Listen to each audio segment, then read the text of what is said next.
Bonsoir Franck. Bonsoir Mackinson. Et c'est un plaisir pour nous d'être là, à Souviens-toi, pour dialoguer. Et en fait, la semaine dernière, nous avons discuté d'un sujet assez intéressant, qui était l'expansion de l'humanisme. Et tu as expliqué très clairement l'origine de cette expansion, ou les causes, et aussi les conséquences de l'expansion de l'humanisme. Et à l'époque où le monde commençait à faire son petit bonhomme de chemin.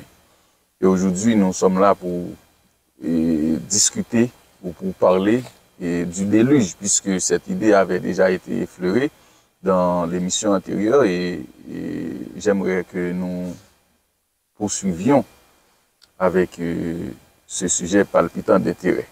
Et c'est pourquoi, tandis que tu es prêt, je le sais, à discuter, et j'aimerais inviter nos chers internautes à nous rejoindre pour participer avec nous. Donc c'est pourquoi, chers internautes et les spectateurs, téléspectatrices, nous prenons le plaisir à vous saluer et à vous accueillir et à Souviens-toi pour suivre, pour participer avec nous et avec cette émission. Tu es là, Franck? Je suis là et moi je pense que je suis prêt à entendre les questions que tu as à propos du déluge, parce que l'expansion de l'humanisme a entraîné comme conséquence un déluge. Je suis prêt à écouter tes questions. Ok, alors en parcourant le livre de la Genèse que tu as tant évoqué la semaine dernière ou que tu évoques toujours, et au chapitre 6, et c'est le chapitre 6, et je vois qui traite du déluge. Donc je vois que, arrivé au verset 13, que Dieu a pris une décision. Il est dit, alors Dieu dit à Noé, la fin de toute chair est arrêtée par devers moi, car ils ont rempli la terre de violence. Voici, je vais les détruire avec la terre. Donc Dieu a pris la décision de détruire les hommes qui ont permis l'expansion de l'humanisme que tu as décrit la semaine dernière, et Dieu a pris la décision de les détruire, ainsi que la terre. Et arrivé au verset 17 du chapitre 6, nous voyons que Dieu va donner ou va indiquer le moyen par lequel il va exécuter cette décision, où il va procéder à la destruction des êtres humains, ainsi que la terre, là où il est dit, et moi, je vais faire venir le déluge d'eau sur la terre pour détruire toute chair et un souffle de vie sous le ciel, tout ce qui est sur la terre périra. Donc, le déluge, c'est le moyen, c'est l'action que Dieu a posée pour détruire la terre. Donc, maintenant, il me vient à l'esprit de te faire cette première question. Et où a eu lieu ce déluge? Bon, disons que dans le texte que tu viens de nous lire, nous avons déjà la réponse. Et dans Genèse 6, l'Éternel dit clairement, dès le verset 7, « J'exterminerai de la face de la terre l'homme que j'ai créé, depuis l'homme jusqu'au bétail. » Donc, le déluge, c'est sur toute la terre. Sur toute la terre. C'est sur toute la terre que cet événement s'est produit. Es-tu en train de nous dire que cet événement, le déluge, avait été un événement universel, si c'est sur toute la terre? C'est ce que la Bible affirme, mais j'ai envie de dire un peu plus. Et comment tu peux nous l'expliquer? Parce que il est clair que le déluge est un événement universel. Le déluge a été un événement universel, un événement qui a touché la terre entière. Et aujourd'hui, les informations dont nous disposons à partir des recherches qui sont menées dans différentes branches de la science, nous corroborent cette idée, nous aident à mieux comprendre et à mieux asseoir l'idée que la terre a déjà été une fois détruite à travers une grande inondation que la Bible appelle le déluge d'eau. Donc oui, c'est un événement universel. Évidemment, tu es intéressé à ce que je te donne des informations à ce niveau-là. Ok. Et aujourd'hui, par exemple, l'un des premiers constats que l'on fait, Et le premier constat que l'on fait, c'est que sur toute la Terre, dans les recherches qui sont menées, ce qu'on constate, c'est que un peu partout sur la Terre, nous avons ce qu'on appelle de la fossilisation. Et qu'est-ce qu'on appelle fossilisation? C'est le fait que lorsqu'on fait des fouilles, parfois il suffit de gratter de quelques mètres et on trouve de grandes forêts qui ont été englouties. On trouve de quantités énormes d'animaux. Parfois, on les trouve on trouve des squelettes altérés. Parfois, les squelettes sont intacts, sans aucune altération, et qui ont été engloutis. Et on les trouve sur 75% de la surface de la Terre. Sur tous les continents. Ça, c'est surtout à partir des fouilles archéologiques. Archéologiques. En réalité, il s'agit là d'éléments que l'on est incapable d'expliquer si l'on ne recourt pas à une catastrophe. Pourquoi? Parce que si un animal meurt là où nous sommes, par exemple, aujourd'hui, qu'est-ce qui va se passer? Eh bien, si nous revenons ici dans 2 jours, 3 jours, nous trouvons un endroit un peu infect, nous ne pouvons pas respirer. Mais dans 3 mois ou 4 mois, eh bien, nous trouvons que l'animal a déjà été soit dévoré par d'autres, ou bien que l'animal a pourri. Mais comment peut-on retrouver sous la terre, lors d'une fouille, par exemple, un animal entier, enterré? Il y a un seul moyen d'expliquer une telle réalité, c'est qu'il y a eu une catastrophe qui a englouti l'animal de manière subite et rapide, qui n'a pas laissé le temps à l'air et à l'oxygène, okay, de faire son travail de corrosion, de pourrir, de faire pourrir la chair. Il n'y a pas d'autre explication à cela. Et lorsqu'on constate, ce n'est pas sur une partie de la planète, mais c'est sur toute la planète que l'on trouve des traces de ce genre. Par exemple, tu vas au pied d'une grande montagne et tu trouves des ossements enterrés. Mais comment, au pied de la montagne, peut-on trouver de telles choses? Eh bien, ça signifierait que la montagne n'a pas toujours été montagne. Qu'il y a eu un processus de formation, et ça a été un processus non pas lent, graduel, de manière successive, au fil de millions d'années, mais un processus tellement rapide et tellement bref, que tout a été englouti en même temps. De manière spontanée. De manière spontanée. Je te donne un exemple. J'ai assisté une fois à un documentaire où un scientifique a gravi le sommet du mont Everest. C'est un scientifique bien entraîné, il est alpiniste, et il mène des recherches, et il est monté sur le mont Everest. Et là, il a prélevé des échantillons du sol. Okay? Il est allé dans un laboratoire à Londres, où on a analysé ces échantillons. Mais qu'est-ce qu'on a découvert dans les échantillons? C'est qu'il y a des ossements de poissons sur le mont Everest. Sur le pic, okay? Sur le sommet le plus élevé du mont Everest. Mais qu'est-ce qu'on trouve? Des ossements de poissons. Comment peut-on scientifiquement expliquer la présence d'ossements de poissons sur le sommet de la montagne la plus élevée de la Terre? Bon, il y a des explications possibles. Tu vas choisir laquelle tu préfères. Okay. Ou bien tu vas admettre que les poissons ont organisé un pique-nique sur le sommet de la montagne et ils n'ont pas eu le temps de descendre. Okay. Donc ils étaient en pique-nique. Ou bien, à un moment donné, le sommet de cette montagne était sous l'eau et que des poissons sont morts. Maintenant, lorsque l'eau s'est retirée, les ossements sont restés sur les sommets. Ah, donc tu peux choisir. C'est la deuxième hypothèse qui me paraît... C'est une façon de te dire qu'il n'y a qu'une seule explication et scientifiquement possible à la présence d'ossements de poisson sur un sommet des montagnes. C'est qu'une catastrophe qui a impliqué de l'eau et beaucoup de boue s'est produite à un certain moment dans l'histoire.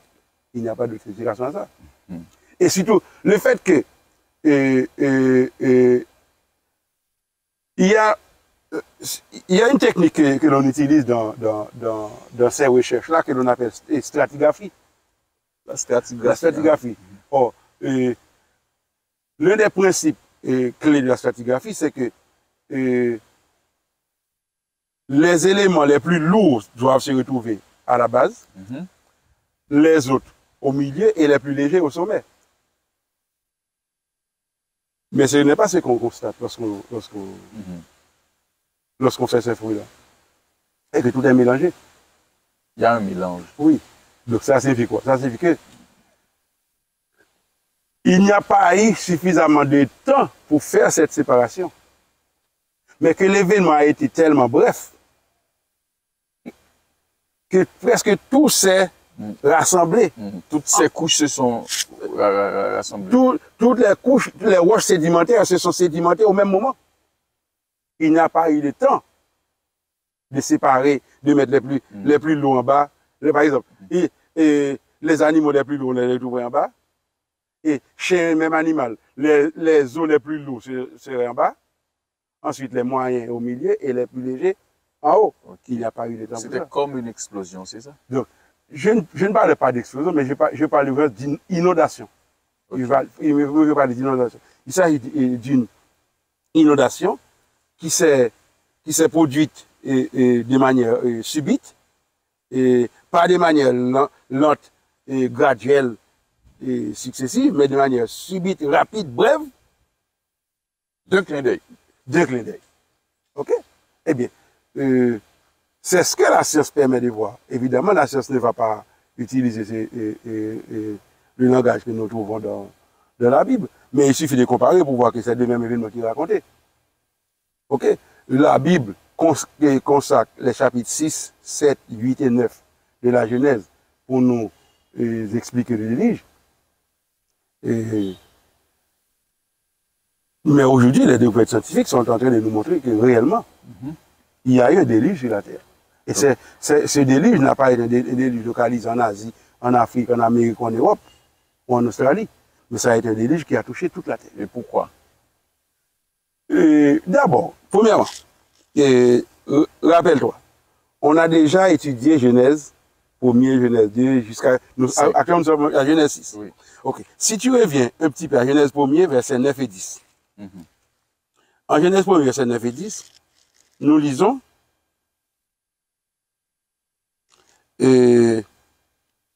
Dieu appela le sectaire, alors il faut lire le verset 9, que les eaux qui sont au-dessous du ciel se rassemblent en un seul lieu et que le sec paraisse. Qu'est-ce que ce texte nous dit? Genèse 1, verset 9. Ce texte nous dit que lorsque la terre a été créée, il n'y avait pas 5 continents sur la terre. Il y avait un seul océan et un seul continent.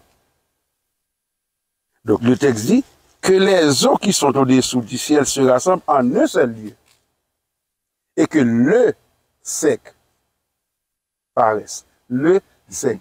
Donc il n'y a pas plusieurs portions sèches, mais il y a seulement le sec, donc un seul continent. Et évidemment, la Bible n'utilise pas le mot continent. Mais tu peux comprendre que le sec ici, c'est la portion qui n'était pas couverte d'eau. Donc la terre était un seul continent. C'est ce que la Bible dit depuis les origines. Mais actuellement, la science vient de prouver que c'est vrai. La science vient de prouver. Maintenant que l'on a des télescopes, que l'on a des appareils qui permettent de photographier la Terre de l'espace, eh bien maintenant on comprend, on voit que la Terre a été au départ un seul continent. Maintenant ça devient évident. Au point que ce continent a un nom aujourd'hui. Ce continent, on l'appelle la Pangée. La Pangée. Oui, la Pangée. Parce que on voit que les continents qui aujourd'hui sont séparés, ok, mais que ce que l'on appelle la dérive des continents n'a pas toujours eu lieu. Cette dérive a eu lieu à un moment donné de l'histoire. Mais nous comprenons par l'histoire du déluge que la dérive des continents a commencé à partir du déluge. Il n'y a pas eu cette dérive avant. Donc avant le déluge, il y avait une seule portion sèche sur la Terre. Il n'y avait pas plusieurs océans, il n'y avait pas plusieurs continents. OK? Donc, la Terre était une seule Terre. C'était ça. Voilà. Donc, et tu veux nous dire que tout ce que nous sommes en train de constater en termes d'eau, en termes de marécage, à travers le monde et dans tous les pays, donc ce sont les traces, ce sont les conséquences. Ce sont des produits du déluge. Des produits du déluge. Si tu as été à la mer pendant le week-end écoulé, c'est que tu t'es baigné dans les eaux du déluge. Ah bon? Tu t'es baigné dans les eaux du déluge. OK? Ok, je comprends. Alors, imagine-toi bien. Et si la majorité de cette population, ou bien plus que la majorité de cette population, avait accepté le message de Noé, donc se sont laissés persuader par la prédication de Noé, et donc ils avaient accepté le message.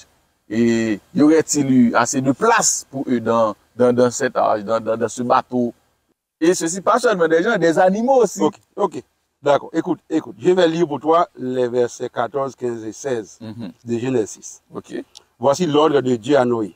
Fais-toi une arche de bois de gopher.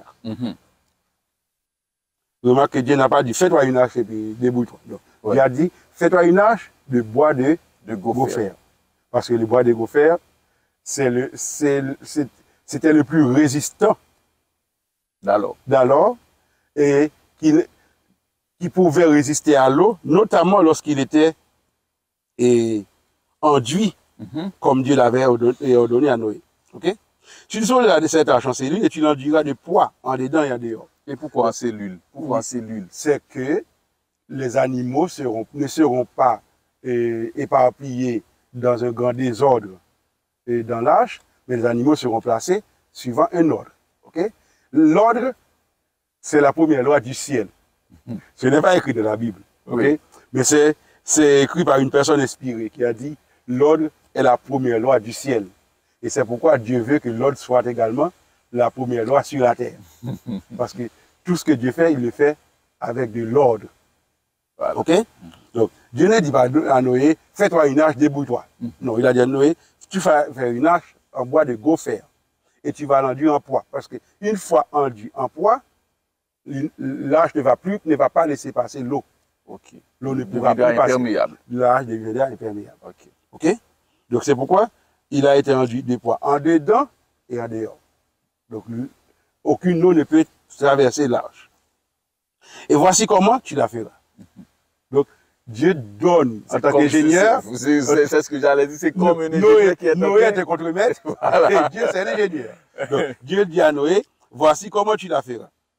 L'arche aura 300 coudées de longueur, 300 coudées, 50 coudées de largeur et 30 coudées de hauteur.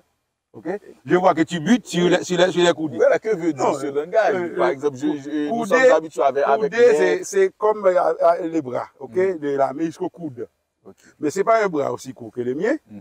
C'est les bras des géants de l'époque de Noé. OK? Donc, je dirais, dans la mesure d'aujourd'hui, une coudée, c'est 0,50 m. OK? 0,50 m. Donc, 1 mètre, ça vaut 2 coudées. Oh, OK. 1 mètre, ça vaut 2 coudées. Donc, Donc lorsqu'il dit 300 coudées de longueur, ça signifie 150 mètres. 150 mètres. OK? Ah, c'est-à-dire 150 mètres. L'arche de Noé mesurait 150 mètres de longueur. OK?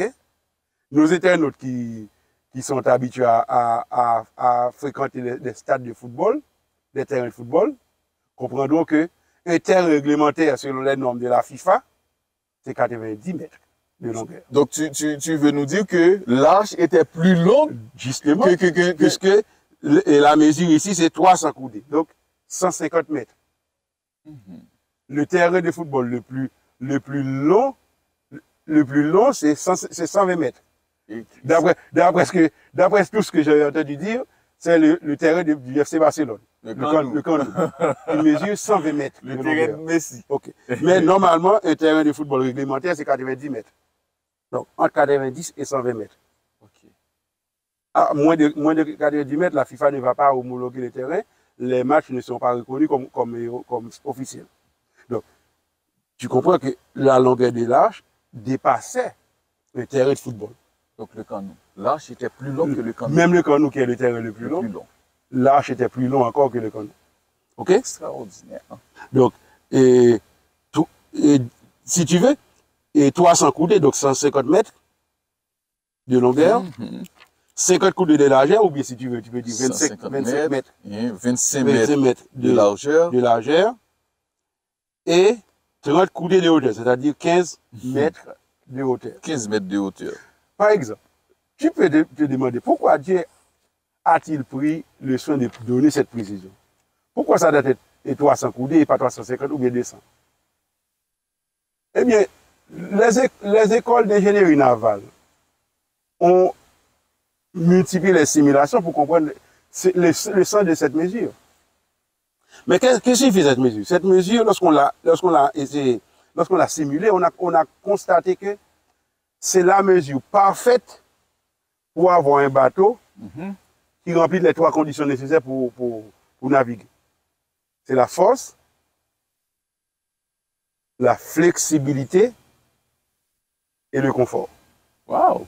OK? Il faut la force, la flexibilité et le confort. C'est pas seulement la force qui est nécessaire ou le confort seulement qui est nécessaire ou bien la flexibilité seulement. Mais il faut les 3. Oh, la mesure parfaite pour avoir un bateau qui remplit les 3 conditions, c'est cette mesure-là. Cette mesure. Oui. Donc, c'est-à-dire, cette mesure, c'est le plus gros bateau que l'être humain peut construire. Oui. Donc, tu veux dire que c'était plus gros que même le Titanic? Oui, même le Titanic. Oh! Non seulement c'était plus gros, mais c'était plus solide. C'était plus fort, c'était plus solide, c'était plus confortable aussi. Plus flexible? C'est plus flexible. Oh! Donc, tu as posé la question à propos des animaux. Quel ordre Dieu a-t-il donné à Noé? Tu fais rentrer dans l'arche une paire de chaque animal, mâle et femelle. Ok, avant de revenir, tu veux nous dire que par rapport à la grosseur de l'arche, il y avait assez de place pour contenir tous les animaux. Pas seulement tous les animaux, et la majorité des gens à l'époque. Il y avait de la place pour contenir beaucoup de gens, tous les animaux, une paire de chaque animal et beaucoup de gens. Il y avait de la place pour beaucoup de gens. Par exemple, les calculs montrent que, prenant en compte la réalité de l'époque de Noé, on recenserait 18 000 espèces. 18 000. Alors, la Bible dit espèces. Aujourd'hui, on dirait famille. Famille. Ouais. Parce que c'est un peu différent. Pourquoi? Parce que par la suite, il se produit un processus que l'on appelle spéciation. J'explique ça un peu plus tard. Donc, qu'est-ce que ça signifie? Ça signifie que lorsqu'on calcule avec 18 000 familles, une paire, donc ça fait 18 fois 2, 36, plus les animaux purs qui étaient pas une paire, mais 7 paires. 7 paires. Normalement, l'ensemble de ces animaux occupait un tiers de l'âge. L'ensemble? L'ensemble, oui. Seulement un tiers? Seulement un tiers. Seulement un tiers. Il y a des simulations qui, lorsqu'on essaie de faire varier la grosseur des animaux, parce que ça dépend aussi de la grosseur, on arriverait au grand maximum à 50% de l'âge. Donc ça signifie quoi? Ça signifie qu'il y avait tellement de place dans l'âge, contrairement à l'idée qu'on a, de penser que Noé était obligé de dormir au milieu des animaux, okay? Que les animaux étaient, il était au milieu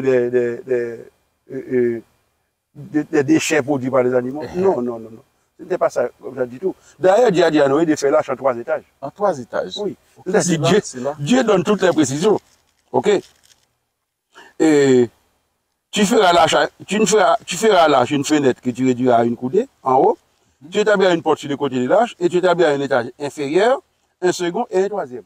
3 étages. C'est ça la précision qui est donnée. Okay? Avec la même longueur. Avec la même longueur. Et ça signifie que là, c'était un rectangle de 15 mètres de haut, de 25 mètres de large et de 150 mètres de longueur. À 3 Okay? étages. À 3 étages. Donc, l'épouse de Noé pouvait avoir sa salle de couture ou de, comment dire, de coiffure, tout ce qui était nécessaire. Pour ceux qui connaissent le Canou, donc l'arche était 3 fois beaucoup plus grand Oui, parce que le Canou que à c'est 3 étages. 3 étages. Un étage inférieur, un étage au milieu et un troisième. Donc, je dirais, dans l'âge de la place, c'est ce qui ne manquait pas. OK? Donc, c'est réellement ne pas comprendre. Ce n'est pas comprendre l'histoire que d'imaginer que c'était impossible, il n'y avait pas moyen pour l'arche de contenir tous ces animaux, au point que parfois on fait des dessins animés pour les enfants, et puis on montre que les animaux étaient les uns sur les autres au milieu de l'arche. Non, au contraire. Il y avait dans l'arche de la place même pour les dinosaures.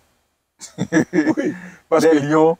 il y avait de la place pour les lions, il y avait de la place pour tous les animaux.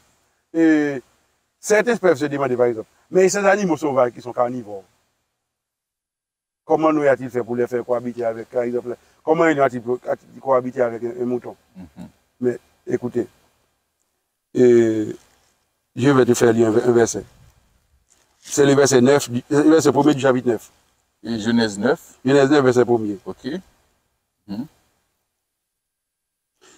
Dieu bénit Noé et ses fils et leur dit, soyez féconds, multipliez, remplissez la terre. Vous serez, écoutez bien ce qu'il dit, vous serez un sujet de crainte et d'effroi pour tout animal de la terre, pour tout oiseau du ciel et pour tout ce qui se met sur la terre et pour tous les poissons de la mer. Ils sont livrés entre vos mains. Pourquoi cette précision ici maintenant après le déluge? Donc, parce qu'avant ce n'était pas comme ça. C'est-à-dire, avant le déluge, la cohabitation entre l'homme et les animaux était une cohabitation pacifique. C'était une cohabitation pacifique. Les animaux carnivores sont devenus carnivores après le déluge et pas avant. Et tu veux dire que même l'homme aussi? Même l'homme est devenu carnivore après le déluge. Avant le déluge, l'homme ne consommait que de la verdure. Donc c'est pourquoi... L'homme était végétarien. Donc tu veux dire que c'est pourquoi Dieu a dit à Noé qu'il allait devenir un sujet de crainte. De crainte pour les animaux. Parce que désormais, les animaux vont cohabiter avec l'homme, mais uniquement par crainte. Et parce que Dieu a mis hors les animaux la crainte de l'homme. Parce que sinon, les animaux allaient dévorer l'homme aussi. Donc, les animaux sont devenus carnivores après le déluge, pas avant. Donc, il n'y avait pas de problème de cohabitation. Il n'y avait pas de problème de cohabitation dans l'arche pendant le déluge. Parce que les animaux cohabitaient. D'ailleurs, les animaux étaient sur la terre. Il n'y avait pas cette, je dirais, spéciation. J'ai prononcé ce mot tout à l'heure. Il n'y avait pas là. C'est-à-dire, lorsque Dieu a créé les chiens, par exemple, combien de chiens tu penses que Dieu a créé? Est-ce que tu penses que Dieu a créé une paire de chihuahuas, une paire de bergers allemands, une paire de bulldogs? C'est pas ça que Dieu a fait. Dieu a créé une paire de chiens. Et dans l'ADN du chien, il y a toute la variation, en tout cas, il y a toute la possibilité de variation nécessaire pour avoir tous les chiens que tu vois maintenant sur la terre. Donc, c'est ce que Dieu a fait. Dieu n'a pas créé un chihuahua, ensuite un berger allemand. Non, Dieu a créé une paire de chiens. Et les chiens, ces deux chiens, avec ce qu'on appelle la spéciation, c'est-à-dire la variation dans les espèces, a produit, avec le temps, différentes variétés de chiens. Cela vaut également pour les félins. S'il n'était pas nécessaire de créer une paire de tigres, une paire de lions, une paire de léopards, non, Dieu a créé une paire qui, par la suite, a donné une variation. OK? Eh bien, puisqu'à l'époque, comme nous l'avons fait remarquer, la Terre était un seul continent, avec, je dirais, un climat presque uniforme, les animaux n'avaient pas besoin de s'éparpiller en Asie, en Afrique, en Amérique. les animaux étaient tout près de l'arche. C'est ce que j'allais te demander. Et comment tous ces animaux ont-ils pu arriver dans l'arche? Eh bien, c'était facile. Les animaux étaient tout près de l'arche. Ils sont arrivés en marchant et d'autres en volant. Le corbeau, par exemple, est arrivé en volant. La colombe, la tourterelle est arrivée en volant. Ah. La tortille est arrivée comment? À pas de tortille. Oui, à pas de tortille. À pas de tortille. Oui, à pas de tortille. OK. Le bœuf est arrivé comment? En marchant. En marchant. OK. C'est comme ça. Parce qu'il n'y avait pas encore la séparation de la terre telle que nous la connaissons aujourd'hui. Et aussi ce qui pourrait expliquer une certaine familiarité de Noé, par exemple, ou sinon de l'être humain avec les animaux. Avec les animaux. Donc les animaux n'avaient pas L'homme peur. n'était pas encore un sujet des fois de crainte pour les animaux. Okay. Et les animaux n'étaient pas encore des prédateurs. Alors certains animaux n'étaient pas encore des prédateurs pour l'homme, ni pour leurs congénères, pour les animaux. Et pareil. Donc, et la vie était, je dirais, assez simple. OK? Donc, les animaux sont arrivés dans l'arche en marchant ou en volant. Ceux qui ont des ailes ont volé pour arriver dans l'arche, et ceux qui ont des pattes ont marché et ceux qui rampaient ont rampé pour aller dans l'arche. C'était aussi simple que ça. Sous l'ordre de Noé. En fait, pas seulement sous l'ordre de Noé, mais on a compris que et c'est comme si un ange que l'on n'a pas vu a conduit les animaux. OK? Bon. Et a conduit notamment pas les plus petits, qui n'étaient pas en mesure de survivre sans leurs parents, ni les plus vieux qui allaient mourir quelques temps après, mais ceux qui étaient dans la force de l'âge et qui pouvaient procréer pour reproduire l'espèce après le déluge. C'était comme ça. Donc, c'était pas du tout difficile pour les animaux et de rentrer dans l'arche. Ce n'était pas difficile. OK, mais maintenant, Dieu avait dit, il a annoncé le déluge, donc tout le monde sait que le déluge, c'est avec de l'eau. Oui. C'est ça? Oui. Et on a vu que c'est pendant 40 jours et 40 nuits, c'est ça, que la pluie, mais et tu penses que seulement la pluie pouvait provoquer ce grand déluge au point que c'est toute la terre qui a été inondée par cet événement. Hein? D'où venaient toutes ces eaux qui ont servi au déluge, qui ont inondé? Bon, écoute, d'abord, laisse-moi lire Genèse 7, qui précise que c'est au verset 10, 7 jours après, c'est-à-dire 7 jours après que Noé soit entré dans l'arche, les eaux du déluge furent sur la terre. L'an 600 de la vie de Noé, le second mois, le 17e jour du mois. Est-ce que tu vois le souci de précision? Tu vois pourquoi je te rappelle de temps en temps que dans la Genèse, nous ne lisons pas de la poésie ou de l'allégorie. Dans la Genèse, nous lisons une narration, c'est un récit historique. Historique. Oui. L'historien pourrait prendre le temps de préciser que c'était l'an 600 de la vie de Noé, le second mois, le 17e jour du mois. En ce jour-là, toutes les sources du grand abîme jaillirent et les écluses des cieux s'ouvrirent. Et puis, la pluie tomba sur la terre 40 jours et 40 nuits.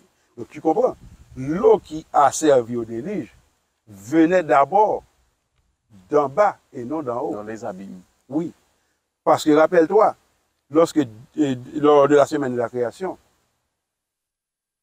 le texte nous dit la terre était déformée vide, il y avait des ténèbres à la surface de la terre et l'Esprit de Dieu se mouvait au-dessus des eaux.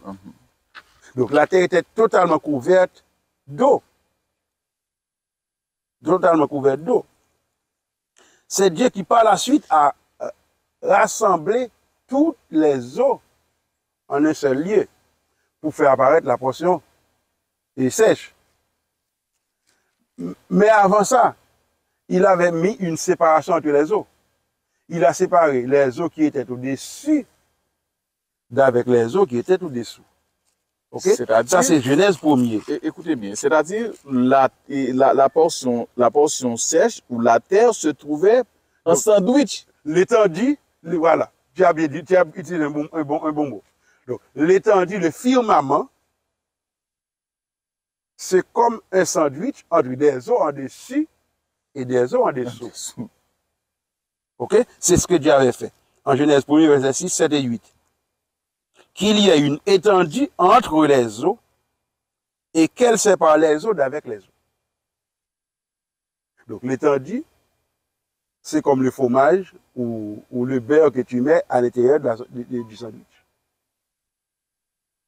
En haut, c'est les eaux, en bas, c'est les eaux. Puis, à un autre moment, Dieu rassemble les eaux en un seul lieu. Donc, la terre est remplie d'eau. Ce n'est pas par hasard que l'on nous dit que sur la terre, il y a, sur la surface de la terre, il y a 60, 75% d'eau. C'est-à-dire la terre plane. La terre est fondée sur les eaux. Le psaume 136 nous dit, en parlant de l'Éternel, celui qui a étendu la terre sur les eaux. Celui qui a fait les grands luminaires, qui a étendu la terre sur les eaux. Nous rappelons la création. Rappelant la création. Mais aujourd'hui, la science prouve que la terre est fondée sur les eaux. La science a déjà prouvé que la terre est fondée sur les eaux.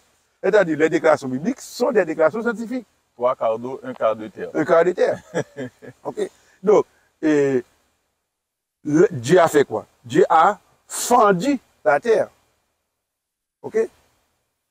Dieu a fendu la terre. Le verset de Genèse 1 nous dit, il y avait des ténèbres à la surface de l'abîme et l'Esprit de Dieu se mouvait au-dessus des eaux. Notez le mot qu'elle disait, à la surface de l'abîme. Et maintenant, au chapitre 7, qu'est-ce que nous lisons? Nous lisons que, ok? Nous lisons toutes les sources du grand abîme jaillir. Donc, toutes les sources du grand abîme jaillir. Ce n'est pas des petits jets d'eau que nous avons l'habitude de voir, etc. Des ruisseaux. Sur les places publiques. Mais ça, c'est les sources du grand abîme qui jaillit. On peut s'imaginer à combien de mètres. C'est comme une ces eaux ont jailli.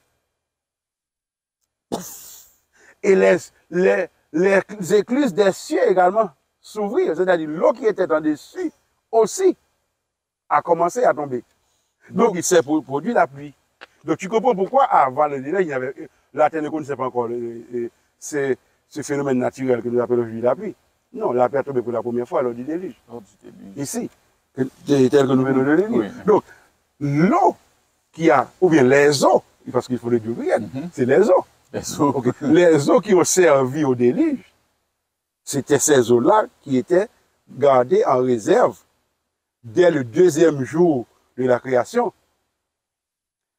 et qui allaient avoir cet usage-là, très probablement pour cette raison-là, lorsque Dieu organisait la semaine de la création, au 2e jour, il n'a pas dit.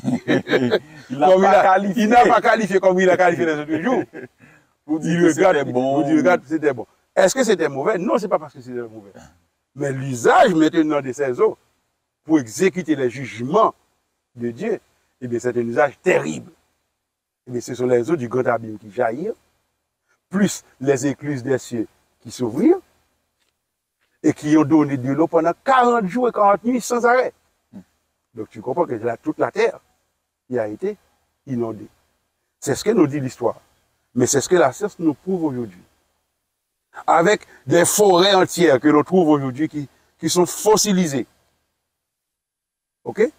Et les mines énormes de charbon que l'on découvre lors des fouilles archéologiques.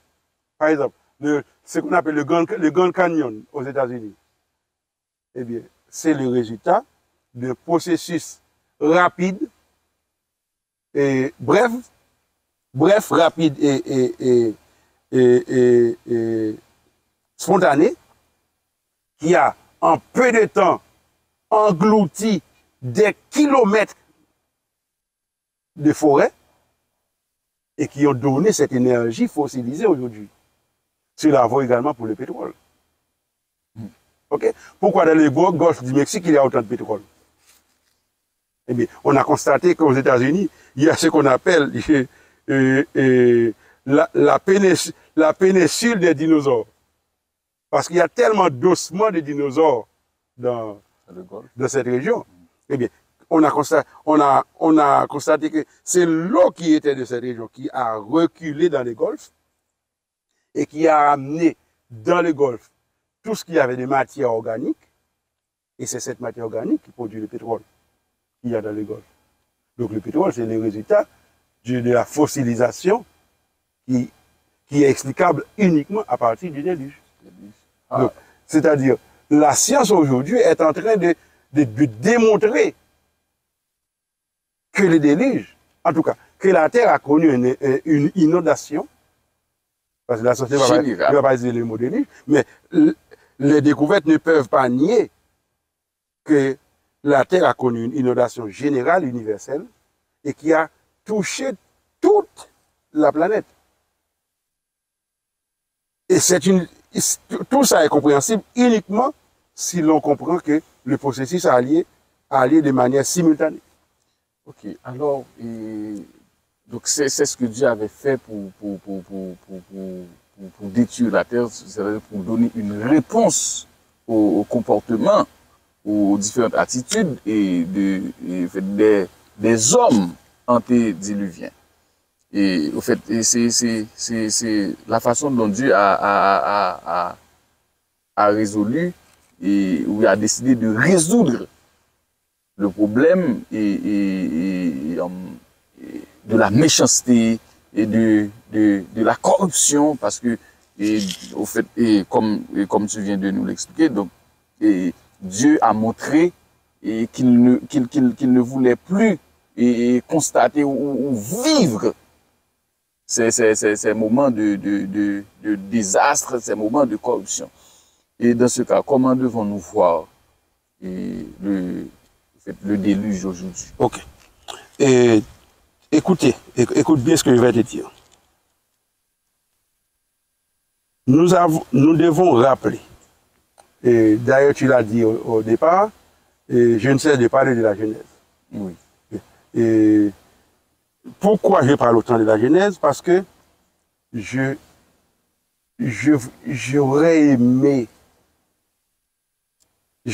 de préférence que chaque internaute qui assiste à notre émission, souviens-toi, comprenne que la Genèse n'est pas un livre d'allégorie ou de poésie. La Genèse, c'est un livre d'histoire qui nous raconte qui nous sommes et d'où nous venons. J'aimerais que chaque internaute comprenne que l'histoire de l'homme, c'est la création, la chute, et très bientôt, combien de temps je dis, ne sais pas, la rédemption. Parce que je crois que c'est quelqu'un qui va arriver incessamment. Ne me demande pas de date, je n'ai pas de date. Mais sous peu, la rédemption va être, je dirais, concrète, matérielle, visible. Effectivement. Ok, effectivement. Alors, qu'est-ce qui s'est passé au moment de la chute? Au moment de la chute, Dieu a prononcé un jugement. Et en prononçant ce jugement, il a fait une promesse. Sa promesse, c'est que sa postérité, son fils, viendra pour écraser la tête de l'ennemi du serpent.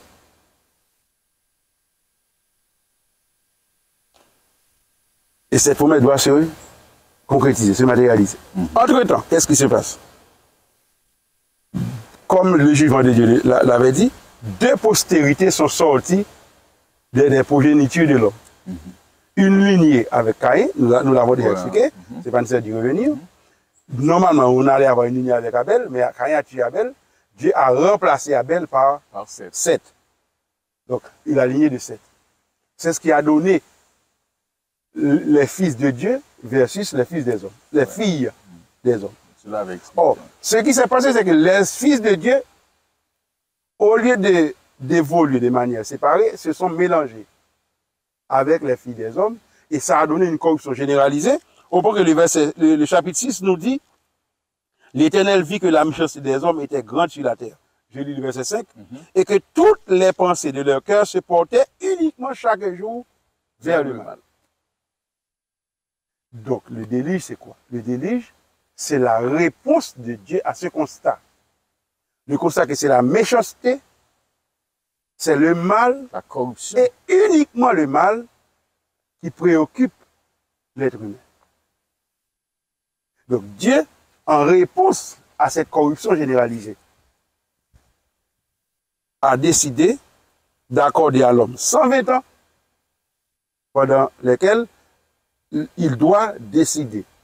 Est-ce que définitivement son choix porte vers le mal ou bien il va tourner son cœur vers Dieu? C'était comme un temps d'instruction, C'est un temps d'instruction, un temps d'instruction, de prise de conscience. c'est un tu veux temps de dire. prise de conscience, c'est un temps de prédication aussi, puisque tu peux imaginer chaque coup de marteau que Noé fait dans l'âge comme une prédication de l'évangile. Bon. Parce que chaque fois que Noé frappe de l'âge, il dit à tous ceux qui entendent, cet âge, c'est le seul choix de salut qui existe. Ok. Et nous pouvons le prendre pour une évidence que Noé ne pouvait pas construire cet arche Tout seul. tout seul. Ah, évidemment. Eh bien, qu'en est-il? Noé avait des ouvriers avec lui. Qu'en est-il de ses ouvriers? Eh de bien, ceux c'est qui ont- peut-être que c'était des gens qui s'intéressaient uniquement à travailler et à avoir leur salaire. OK? Noé leur a payé leur salaire. Ou bien, certains, peut-être même par curiosité, ou bien par esprit de moquerie, viennent voir quel est ce fou, ou bien où est ce fou qui pense que la pluie va tomber sur la terre, parce que nous ne connaissons même pas ce que ça signifie la pluie, nous n'avons jamais vu ça. Et maintenant, ils nous parlent d'une eau qui va arriver et qui va inonder toute la terre. Donc peut-être que c'est des gens qui étaient venus en curieux pour voir de quelle pluie ce fou parlait-il. OK? Donc, Noé se faisait aider par beaucoup de gens, soit gratuitement, soit qu'il les payait, je ne sais pas. De toute façon, il n'était pas seul. Il n'était pas seul dans la construction. Donc, le déluge est venu comme une réponse de Dieu, ou bien comme la réponse de Dieu à cette corruption. Pourquoi? C'est parce que si, comme le texte dit, la terre était corrompue, pleine de violence, portée uniquement vers la méchanceté, chaque jour uniquement vers le mal, eh bien, qu'est-ce que Dieu pouvait faire dans un tel cas?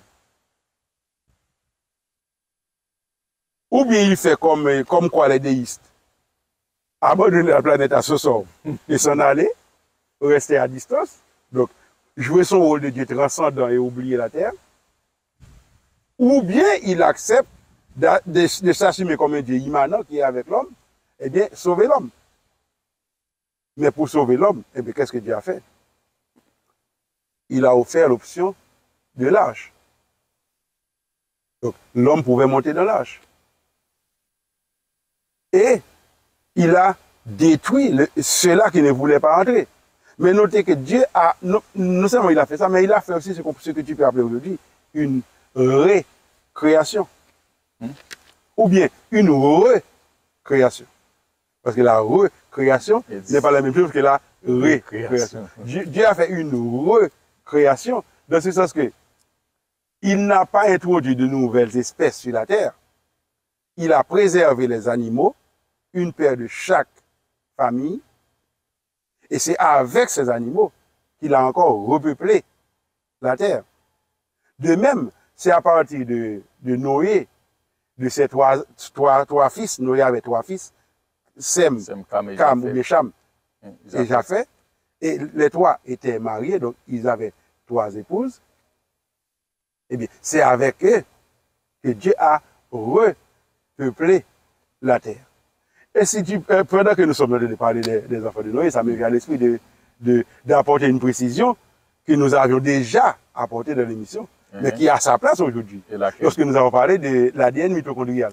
Tu te rappelles? On a parlé de l'ADN mitochondrial. Au point que la scientifique Rebecca L. Pocan qui a mené la recherche, à la fin, la recherche sur l'ADN mitochondrial a été rebaptisée Ève mitochondriale. Pas parce qu'elle est croyante ou chrétienne ou quoi que ce soit. Parce que ce ne sont pas des croyants qui ont fait cette recherche. Cette recherche a montré que eh bien, les êtres humains existent sur la Terre depuis 6000 ans, et pas depuis des millions d'années, tels que les naturalistes, les certificatés essaient de se convaincre que la Terre existe depuis des millions d'années, que les hommes existent depuis des millions d'années. Non, cette recherche a montré que l'homme existe depuis seulement 6000 ans. Mais l'aspect qui m'intéresse de cette recherche, parce que lorsqu'on a répété cette recherche, lorsqu'on a essayé de l'approfondir, on a trouvé que, eh bien, l'ADN mitochondrial est divisé en 3 branches. Je ne sais pas si je dois expliquer un peu plus de détails, ou si tu as déjà compris. Bien sûr. L'ADN mitochondrial est divisé en 3 branches. Pourquoi 3 branches?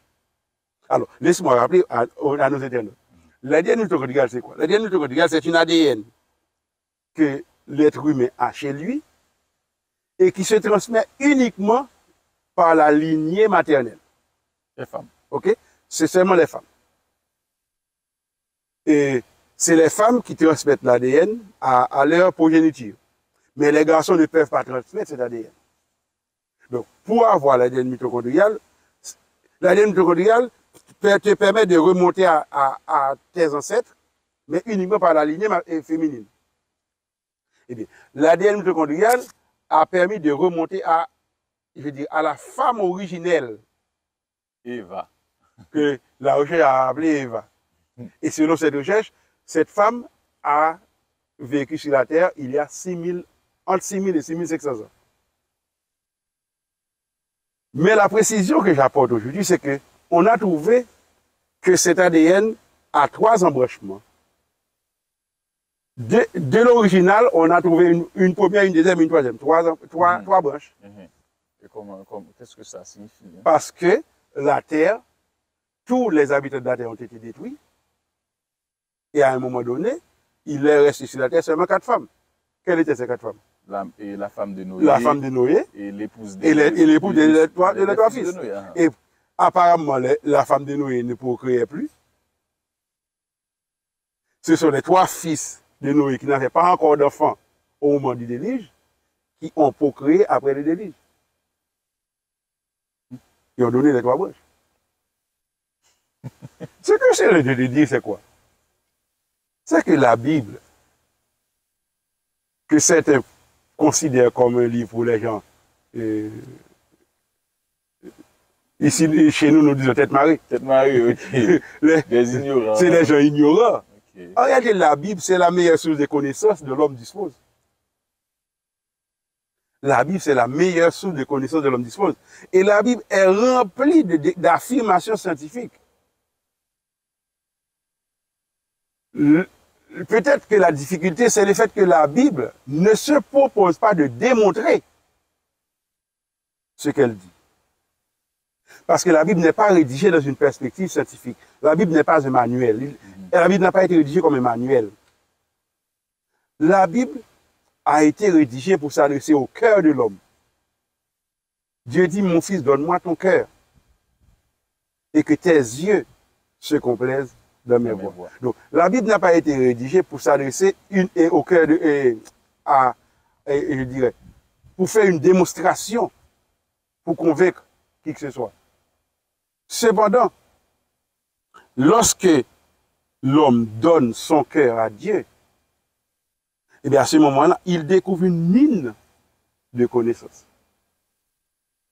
Le problème, c'est que tant que tu n'as pas fait cette démarche, tu ne découvriras rien. Tant que tu n'as pas accepté de donner ton cœur à Dieu, tu peux lire la Bible du 1er avril au 31 décembre, tu peux lire de Genèse 1er avril 22, tu ne découvriras rien. Parce qu'il faut d'abord donner ton cœur à Dieu pour découvrir cette mine qui se trouve dans la parole de Dieu. Mais la Bible est remplie de déclarations scientifiques. Et aujourd'hui, plus on fait des recherches, plus on fait des découvertes, plus les découvertes, j'allais dire confirmer, mais la Bible n'a pas besoin de découvertes scientifiques pour la confirmer. Mais dans tout cas, si tu permets les mots, les découvertes scientifiques sont en train de corroborer les affirmations qui sont dans la Bible. De s'allier, de s'harmoniser avec la Bible. Voilà pourquoi la bonne science et la bonne interprétation de la Bible marchent toujours de pair. De pair. La main dans la main. De commun accord. Bras dessus, bras dessous. Ok. Ok. Donc, la science aujourd'hui est en train de nous prouver que le déluge est une réalité. Ce n'est pas une fable. Le déluge est une réalité. OK? Et je ne sais pas si tu me permets d'ouvrir encore une parenthèse. Parce que je ferme cette parenthèse. Et il y a des gens qui sont curieux de savoir, mais comment peut-on dire, par exemple, l'an 600 de la vie de Noé, l'an 601 de la vie de Noé? Aujourd'hui, les hommes ne sont pas...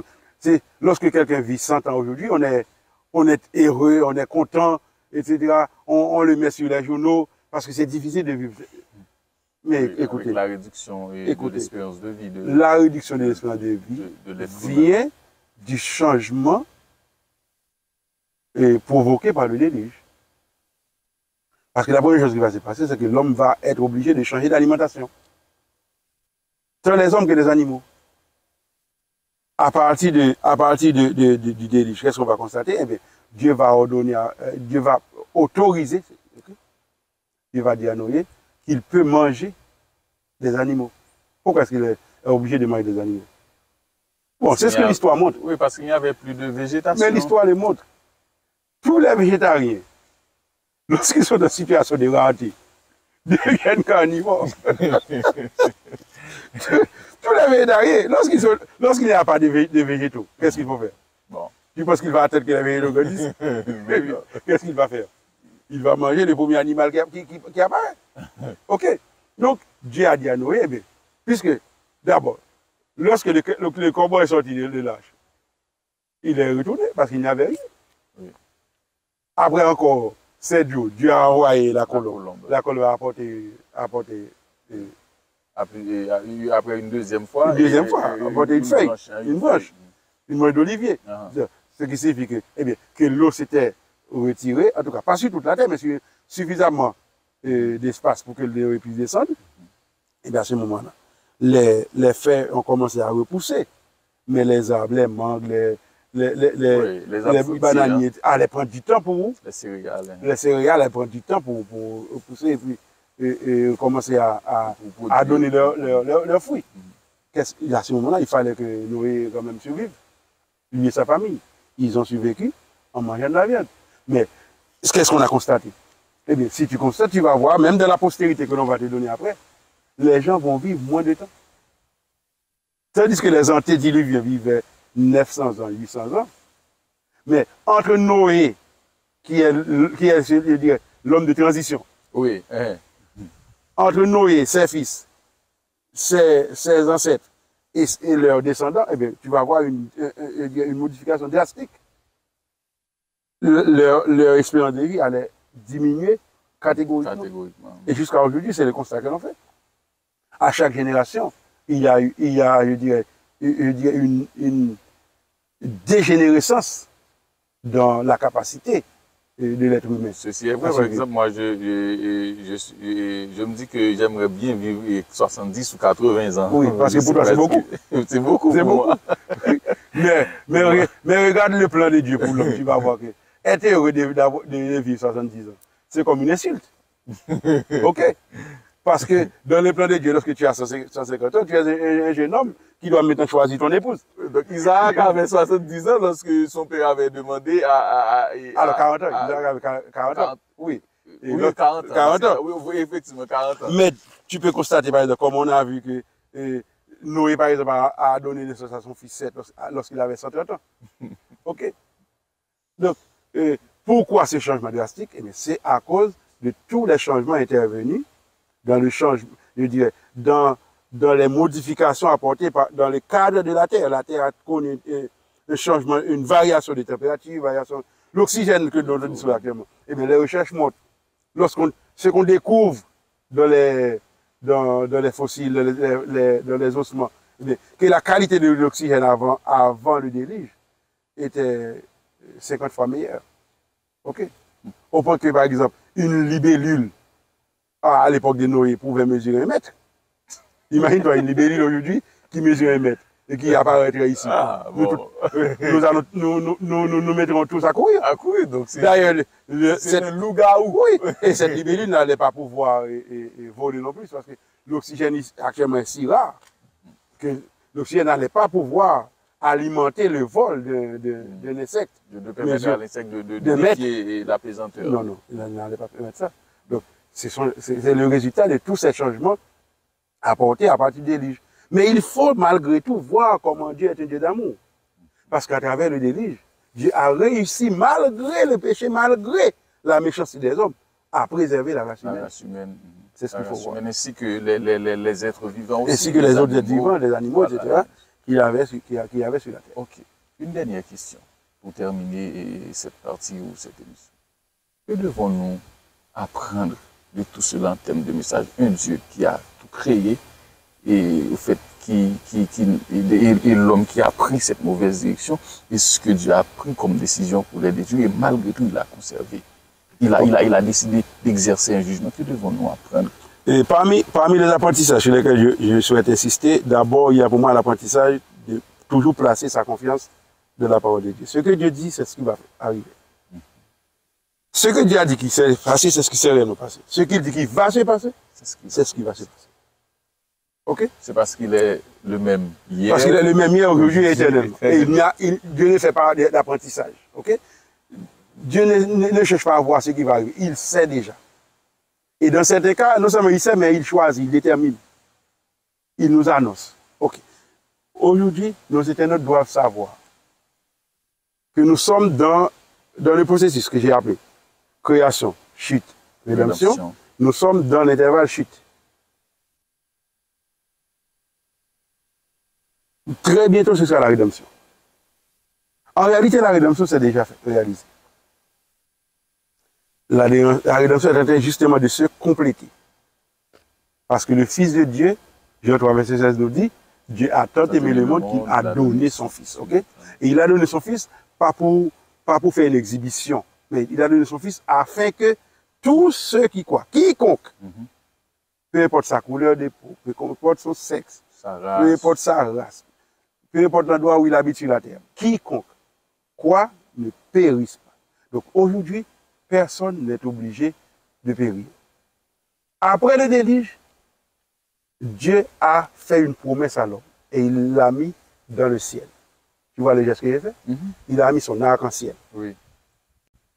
Cet arc-en-ciel, c'est pour dire que je ne détruirai plus jamais la terre par un déluge. Donc l'arc-en-ciel, c'est, je dirais, c'est un symbole de l'amour de Dieu, c'est un symbole de la présence de Dieu, c'est un symbole de la protection de Dieu à l'homme. Ce symbole qui est aujourd'hui perverti par ceux-là qui veulent changer le plan de Dieu et qui utilisent l'arc-en-ciel comme symbole. Parce qu'aujourd'hui, si tu vois un drapeau arc-en-ciel, ça ne signifie pas la présence de Dieu, l'amour de Dieu, la préservation de Dieu. Ça signifie au contraire, c'est le symbole du camp de ceux qui luttent contre Dieu. Parce que nous avons montré dans l'une de nos émissions antérieures que le projet initial de Dieu, c'est un homme et une femme. Donc c'est le mariage hétérosexuel et monogamique. Mais aujourd'hui, l'arc-en-ciel est utilisé pour faire la promotion de toutes sortes d'idées, que deux hommes peuvent se marier, deux femmes peuvent se marier, etc. Tu connais toute l'histoire. Eh bien, l'arc-en-ciel, à chaque fois que l'arc-en-ciel paraît dans le ciel, Dieu nous rappelle qu'il ne détruira pas la terre par un déluge. Il ne détruira plus la terre par un déluge. Mais justement, il détruira la terre. En nous disant qu'il ne détruira plus la terre par un déluge, il nous rappelle qu'il détruira la terre. En réalité, le déluge a détruit uniquement ce qu'il y avait sur la surface de la terre. Mais la promesse de Dieu, c'est qu'il détruira la terre entière et qu'il établira une nouvelle terre. C'est ça la promesse de Dieu. D'ailleurs, tu peux remarquer que dans la Bible, tu as deux chapitres sans péché. C'est Genèse 1er et Genèse 2. À partir du chapitre 3, tu as l'introduction du péché. Jusqu'à Apocalypse 20, c'est le péché, c'est l'histoire du péché et les conséquences du péché. Et les deux derniers chapitres, 21 et 22, tu n'as plus de péché, c'est que le problème du péché est résolu. La parenthèse est refermée. Eh bien, Dieu nous dit qu'il va faire un jugement encore sur la terre. Aujourd'hui, qui ne constate pas que le cœur de l'homme est tourné chaque jour uniquement vers le mal, comme il est dit dans Genèse 6? Qui n'a pas fait ce constat? C'est le même constat. Eh bien, Dieu dit, ce qui arrivera du temps de Noé, arrivera, ce qui arriva du temps de Noé, arrivera de même à l'avènement du Fils de l'homme. C'est-à-dire, Jésus, le Fils de Dieu, va revenir sur la terre. Je ne suis pas en train de te donner une proposition pour voir, pour que tu analyses, pour voir est-ce que c'est possible ou c'est pas possible, pour passer au vote, pour délibérer. Je suis en train de t'annoncer ce qui va se passer. Le Fils de Dieu va revenir. Et il reviendra pour prendre avec lui ceux-là qui ont accepté le sacrifice qu'il a réalisé sur la croix. Nous avons la possibilité aujourd'hui, non pas de périr à ce moment-là, mais de préférence, de faire le choix d'accepter le sacrifice de Jésus et d'être avec lui sur la nouvelle terre qu'il se propose de créer. C'est ce qui va arriver et c'est l'invitation que je me permets de lancer à chaque internaute pour te dire, mon cher ami, je me permets de te tutoyer pour te dire, profite du temps que tu as maintenant pour accepter cette promesse de Dieu d'entrer dans son arche. C'est un langage symbolique parce qu'il est entré dans l'arche. L'arche de Dieu, eh bien, c'est la demeure que Jésus nous prépare actuellement dans le ciel, selon la promesse qu'il a faite dans Jean 14. Jésus est en train de préparer à tous ceux qui ont accepté son sacrifice un endroit pour vivre l'éternité dans le ciel. Tu as le choix d'accepter cette promesse et à partir d'aujourd'hui même, de commencer à vivre au ciel déjà sur la terre. D'accord, et merci Franck. Et c'était vraiment intéressant et instructif. Et j'espère que vous, chers internautes, téléspectateurs, téléspectatrices, vous avez compris et que vous allez faire de votre mieux afin de vous rallier à la position de Dieu et accepter le message de Dieu en vue de participer à cette grande fête ou bien d'hériter dans la vie éternelle que Jésus promet et à son retour. Et nous vous remercions d'avoir été avec nous et nous vous donnons rendez-vous à semaine prochaine ou à la plus prochaine émission. Merci. Et n'oubliez pas, ici c'est Souviens-toi.